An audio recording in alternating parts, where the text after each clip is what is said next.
बिस्मिल्लाहिर्रहमानिर्रहीम। लाखों करोड़ों दुरूद सलाम हो हमारे सरदार सैयदना मोहम्मद रसूलुल्लाह सल्लल्लाहु अलैहि वसल्लम पर।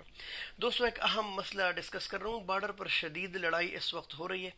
पाकिस्तानी अफवाज और तालिबान के दरमियान किसी बात पर कशमकश हो गई और बात फैलते फैलते लड़ाई चढ़ गई, जिसमें दोनों जानिब से इंसानों का ज़िया हो गया। मेरे दोस्तों, आपको पता है लड़ाई अपने साथ आग ले आती है। 40-50 साल अफगानिस्तान के लोग लड़े हैं, उनको क्या मिला सिवाय तबाही और बर्बादी की, सिवाय ये कि इतने हज़ारों लाखों औरतें बेवा हो गई, हज़ारों लाखों लोग यतीम और एक पूरी नस्ल मलियामेट हो गई जिनको किसी ने कुछ सिखाया ही नहीं, जो दुनिया में आंख खोले बगैर ही चली गई। तो मेरे दोस्तों, जंग अपने साथ तबाही लाती है, औरतों को बेवा करती है, बच्चों को यतीम करती है और कारोबार ज़िंदगी को मुकम्मल बर्बाद कर लेती है। जंग अच्छी चीज़ नहीं है। अभी आप देख ले, बॉर्डर पर लड़ाई हो रही है, लेकिन उसके नुकसानात अवाम को हो रहे हैं काफ़ी ज़्यादा। सबसे पहले हम टमाटर की मार्केट ले लेते हैं। तो टमाटर इस वक्त हम अफ़गानिस्तान से इंपोर्ट करते हैं। ज़्यादातर टमाटर वहाँ से आ रहे हैं, थोड़े बहुत हमारे अपने इलाकों के हैं जो कि पूरे नहीं हैं। तो जो टमाटर हम अफ़गानिस्तान से मंगा रहे थे, रास्तों की आमदोरफ्त की बंदिश की वजह से, क्योंकि लड़ाई के फ़ौरन बाद तोरखम बॉर्डर को सील कर दिया गया, मुकम्मल सील। वहाँ से दोनों जानिबैन से इंसानों को हटा दिया गया और मुसलसल फायरिंग की ज़िद में थे वो।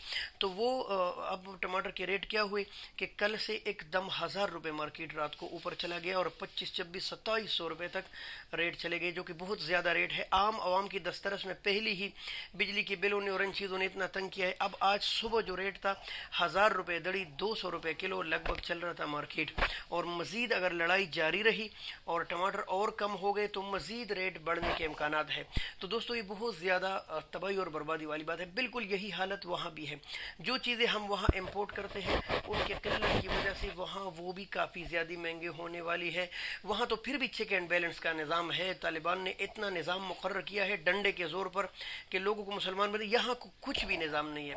यहाँ तो ज़ख़ीरा अंदोज़ी है, रोज़ाना के हिसाब से हम टनों के हिसाब से चीनी पकड़ते, जबकि आवाम 230-40 रुपये ख़रीदने पर मजबूर है, मर रही है।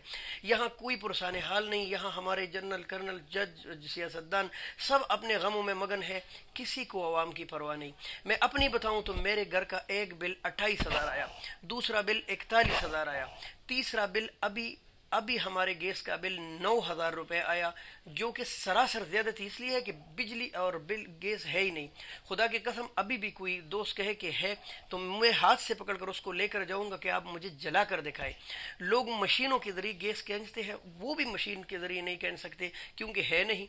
तो जब इतने बड़े मसाइल में मुल्क घिरा हुआ हो, और बड़ी बात यह कि फिर भी बिल आते हैं। सबसे बड़ी रोने वाली बात यह है कि आपको ये बताऊं, 12 बजे बिजली चली जाती है, ठीक है, रात 12 बजे जब बच्चे सोते हैं सब जाग जाते हैं। दिन को सुबह 7 बजे जाती है, 11 बजे जाती है, 4 बजे फिक्स चली जाती है, 5 बजे आती है। इसके अलावा भी थोड़ी सी बारिश आंधी हो तो घंटों घंटों 10-10 घंटे चली जाती है। ठीक है, ये उसूल होगा, चली जाए, लेकिन फिर बिल में तो कम से कम कुछ ना कुछ कंसेशन होना चाहिए। बिल ऊपर चमड़ा उतार देते हैं, लेकिन कोई पूछने वाला नहीं। हम अपने आर्मी से खुसूसी गुजारिश करते हैं। ज़ाहिर है, अब किसकी तरफ देखें, सियासतदान है नहीं, निगरान हुकूमत है, वो भी उन्होंने लाकर बैठा दिया है आर्मी वालों ने। तो कम से कम हम आर्मी ही से, जनाब आसिम मुनीर साहब से गुजारिश करते हैं कि प्लीज़ कोई हालात सुधारने की तरफ कर ले। हम बहुत ज़्यादा मजबूर हो गए। खुदा की कसम, मेरी 50,000 तनख्वाह में 41,000 बिल जब बंदा पे करता है ना, तो वो फिर किसी को भी गाली देने से दरेग नहीं करता, चाहे वो फौज हो, चाहे वो मुल्क हो, चाहे जो भी हो। 41,000 बहुत बड़ी बिल है, और वो भी उस हालत में कि कलमा पढ़कर कह रसूलुल्लाह कि गेस था ही नहीं। लोग मिन्नत करके एक दूसरे के घर में थोड़े बहुत आ रहे थे तो रोटियां बना रहे थे, और 41,000 बिल आए, 28,000 बिल आए। उसी दिनों एक औरत आई हमारे घर और वो बिल ले आई, 4,62,000 गैस का बिल आया। उसने कहा भाई शायद जहन्नम की तरफ पेप निकल गए मेरे गैस के पाइपलाइन से। जब इतनी क़यामत हो, ऐसे मुल्क और लड़ाइयाँ लड़े तो बहुत बुरे। और भाई यही तालिबान को भी कह रहा हूँ, तालिबान इस वक्त तरक्की पजीर हो रहे हैं और आहिस्ता आहिस्ता वो मुल्क को सुधारना चाह रहे हैं, लेकिन अगर यूं लड़ाई छिड़ गई तो सुधारना नामुमकिन है। मजीद हाथ से सब कुछ निकल जाएगा। वैसे भी दुश्मन आपके इंतजार में बैठे, आप ही के मुल्क में आप ही के दुश्मन आपको खाने के लिए दौड़ेंगे, जैसे उन्होंने दश्त लैला में किया था। आपको याद होगा, एक बड़ी क़यामत, एक इंसानी जानों के अलमिया ने जन्म लिया था, और आज भी हम उस बात पर रो रहे हैं। कितने हाफिज कुरान, कितने नेक और पाक लोगों को वहाँ की जालिमों ने बेदर्दी से शहीद किया। तो अब भी वही हालत है। तो उनसे भी गुजारिश है, खुदारा होश के नाखून लीजिए, लड़ाई مت کیجیے. لڑائی صرف اپنے ساتھ تباہی لاتی ہے, بربادی لاتی ہے. اس وقت ہمارے آنکھوں کے سامنے ہے وہ تباہی. وہ بیپاری, وہ زمیندار جو کروڑوں روپے لگا کر پاکستان کے لوگ وہاں اور وہاں کے لوگ یہاں بزنس کرتے ہیں, وہ تباہ ہو گئے.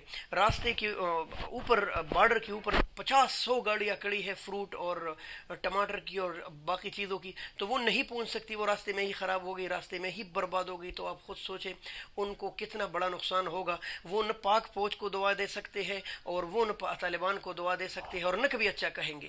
جب آپ کو 30-35 لاکھ روپے ایک بندے کی طرف سے نقصان پہنچ جائے تو کبھی بھی آپ اچھا نہیں کہیں گے. خدا را میں دونوں جانبین کو کہہ رہا ہوں, جنگ بس کیجیے, جنگ بس کیجیے. جنگ صرف تباہی لاتی ہے. ٹھنڈے دماغ سے زندگی گزاریے. اللہ تعالیٰ قرآن مجید میں فرماتے ہیں انما المؤمنون اخوہ, مسلمان سارے بائی بائی ہے, ہم سب بائی بائی ہے. یہی کلمہ لا الہ الا اللہ ہمیں ایک لڑی میں پھروتی ہے. خدا را واعتصموا بحبل اللہ جمیعا پر مضبوطی سے ڈٹی رہیے. آپ تو اسلامی حکومت کا دعویٰ کرتے ہیں, یہاں بھی آپ کی طرح مسلمان ہے, کمزور ہے, جیسے بھی ہے, لا الہ الا اللہ کے پڑھنے والے اور نمازی مسلمان ہے. خدا را ساتھ دیجیے ایک دوسری کی ترقی میں. اگر آپ دیکھتے ہیں شمالی جرمنی, شمالی کوریا اور یہ سارے ممالک آپس میں اتنی بڑیا جنگ عظیم لڑ کر آپس میں بیٹھ سکتے ہیں اور ترقی کی راہ کھول سکتے ہیں, تو ہم کیوں نہیں؟ ہم تو مسلمان ہیں اور زیادہ تر ہم زبان ہے, زیادہ تر ہم لباس ہے, ہماری سب کچھ ایک جیسے ہے. تو خدا را مت کیجیے ایسے اور جنگ بس کیجیے. بارڈر کھول لیجیے. ہزاروں لوگ اس انتظار میں ہے, بیمار پڑے ہیں وہاں بارڈر پر, مسجدوں میں بیچارے سو رہے ہیں. ابھی میں نے ویڈیو دیکھی. تو پلیز بہت شکریہ. اللہ حافظ. پاکستان زندہ باد.